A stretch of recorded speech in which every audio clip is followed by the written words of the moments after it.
Hey Gearslutz, Rich Mawson from iZotope here at AES New York 2019, and I'm here to tell you about all the exciting new features in Ozone 9. So we've introduced a couple of really big new features in Ozone 9 Advanced. First up we have Master Rebalance.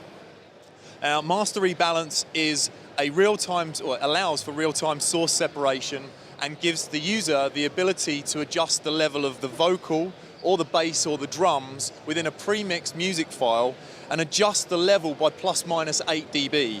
And we designed this module for situations where maybe you can't get hold of the multi-track or the stems, but there's a number of other applications where this can apply really well. You know, say you're dealing with a live album, for example, and the back line in the recording is way too loud and you've got a spill coming into the microphone.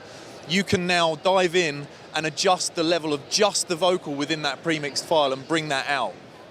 So it's very, very simple and easy to use. The Master Rebalance module I've got in the standalone editor here. I'm just going to expand the GUI here, which is another one of the features that we've added in this particular version. So the GUI is now completely resizable.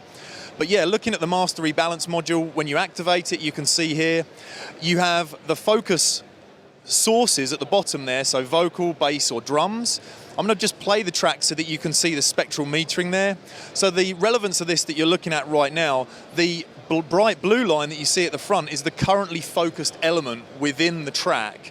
And the grey line in the background that you see is what's left of the mix without that particular focus element. So if I switch over to the bass, I'm now seeing the frequency curve or the spectral curve of the bass elements within the track. Likewise, if I switch over to drums, I'm now seeing the drums. And basically you select the focus and then you can increase the gain of that or decrease the gain by, as I say, anything up to plus minus 8 dB. Now, this is actually a dynamic process, so you can automate this in your DAW. There's absolutely no problems in doing that in real time. So if you want to make the chorus pop in a track, you can just bring that up and automate that in real time throughout the timeline. So the next module I want to take a look at is low-end focus. So low-end focus is a module that's designed to bring definition and clarity to the low end of your mix. And it does that using a process called spectral contrasting. Now, you can think of spectral contrasting similarly to the contrast controls on your television, where when you turn the contrast up, you're increasing the difference between the light and dark part of the image. And if you turn the contrast down, it's creating less of a difference between the light and the dark. Same thing with this, but with audio. So you're able to increase the difference between the higher amplitude signals in the low frequency range, or you can decrease the difference. And you are able to operate that between 20 Hertz and 300 Hertz.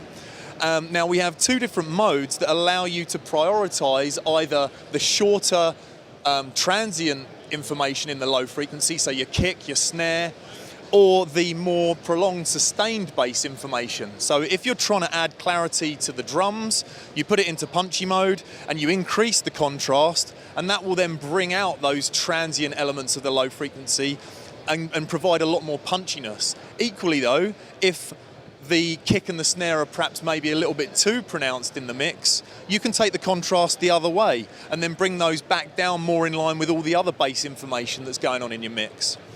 Equally, if you switch over to smooth mode, it then gives you the ability to control or add more definition to the sustained bass information, so your synth bass or your guitar, whatever. It's then allowing those notes that are being played to be much clearer and bringing them out of some of the other mud that's going on in the low frequency range there. And as I say, you've then got these action regions, so you can adjust where the low-end focus processing is actually being carried out.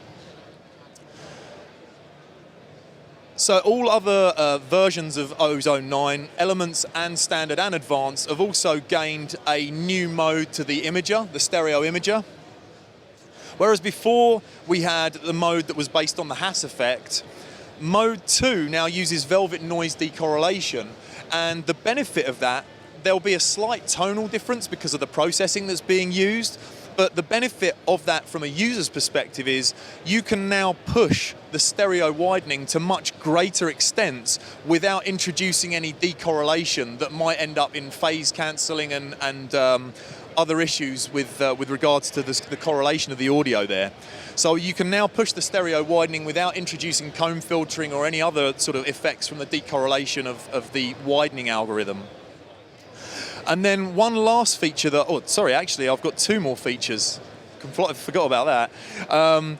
We've got updated modes within the Mastering Assistant. So now we've actually added a second character mode to the Mastering Assistant where you can employ the vintage modules.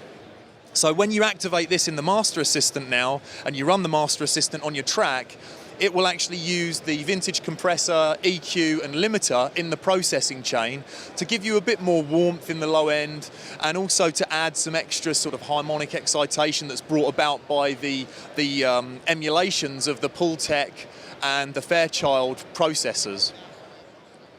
And lastly, one big workflow improvement that we've made is to do with the Match EQ.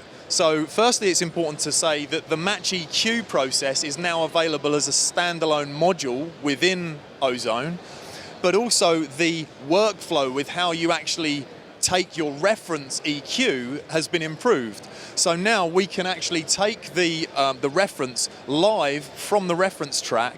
So if I switch on the reference, and then I go to my Match EQ module, I can capture that just simply by activating the reference over here on the bottom right-hand corner there.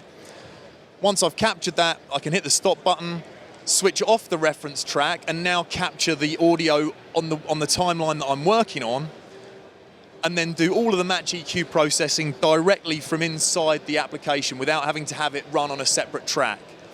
And another important addition to the Match EQ process is the fact that we've now got these action regions, so I can apply the Match EQ very specifically to certain frequency ranges within the audio, as opposed to having that from 20 Hertz to 20 kilohertz.